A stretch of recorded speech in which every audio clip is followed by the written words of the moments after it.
સુરેન્દ્રનગર જિલ્લાના બજાણા પાટડી તાલુકાના કામલપુર ગામે અલગ અલગ જ્ઞાતિના બે વ્યક્તિઓ દ્વારા માથાકૂટ થતા ફાયરિંગ કર્યું હોવાની ફરિયાદો નોંધાઈ હતી, જેમાં 3 આરોપી સામે રાઇટોરિંગ, હત્યાની કોશિશ તેમજ હથિયાર બાબતના ગુના દાખલ કરવામાં આવ્યા હતા। ફાયરિંગમાં એક વ્યક્તિને ઈજા થતાં તાત્કાલિક અમદાવાદ ખાતે સારવાર માટે ખસેડવામાં આવ્યો હતો।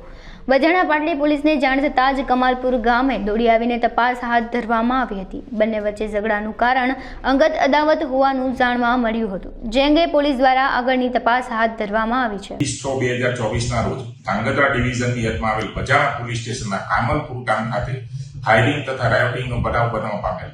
આ કામમાં ગુનો એ રીતે બનેલ કે આ કામના ફરિયાદી ગોપાલભાઈ તથા તેના સગાભાઈ લાલાભાઈ પોતાના ઢોર ચરાવવા જતા હતા દરમિયાન આ કામના આરોપી દરિયા ખાન, ઉમર ખાન મલેક તથા અન્ય ઈસમોએ મળીને આ કામના સાહેબ તથા ફરિયાદી ઉપર હુમલો કરેલ, જેની અંદર ફાયરિંગની ઘટના બનેલ અને આ કામના સાહેબ લાલાભાઈને ગુપ્તાંગના ભાગે ફાયરિંગથી ઈજા થયેલ અને તેને અમદાવાદ ખાતે સારવાર માટે ખસેડવામાં આવેલ।